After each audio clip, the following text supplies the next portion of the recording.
So, dare I ask, the Giants versus the Chiefs here in Week 3? Is there a path to victory here? Can Russell Wilson outshoot the one Patrick Mahomes? Wow, you'd really love to be playing the Saints this week if you're the New York Giants and get that get right game.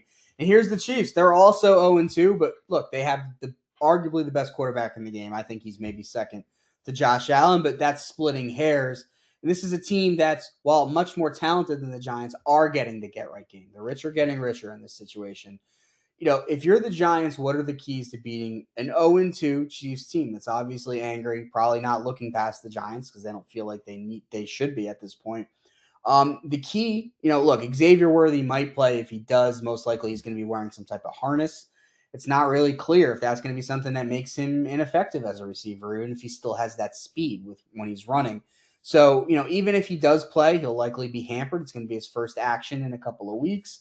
But yeah, Patrick Mahomes, the key to keeping him or neutralizing some of what he can bring to the table is going to be using that pass rush in a way that's not allowing him to just scramble out of it and get out and just find a receiver. Because if there's a quarterback out there, maybe Lamar Jackson would be the other one that I would pick.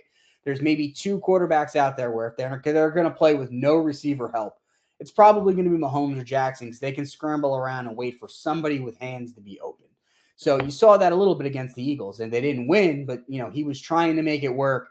It was the stuff Russell Wilson used to be able to do, but now he can't, right? So if I'm the Giants, I have weapons, right? I have Abdul Carter. I have Brian Burns, who's on pace for like 20 something sacks this season. He's doing well as it opens up. Yep. Kayvon Thibodeau, who's stepping up to the plate, and Dexter Lawrence, who we'd like to see, win a little bit more often here, even though he's getting double teamed.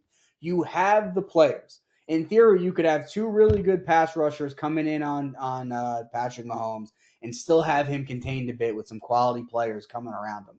So can they do that?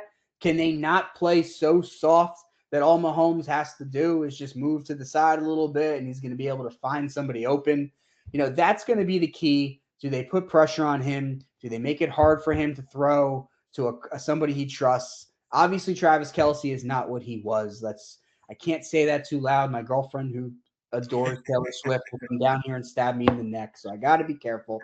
But he's not what he was. I made a comment when he basically gave the game away by bobbling that into turning it into an interception at the end of yesterday's game, and that went over great.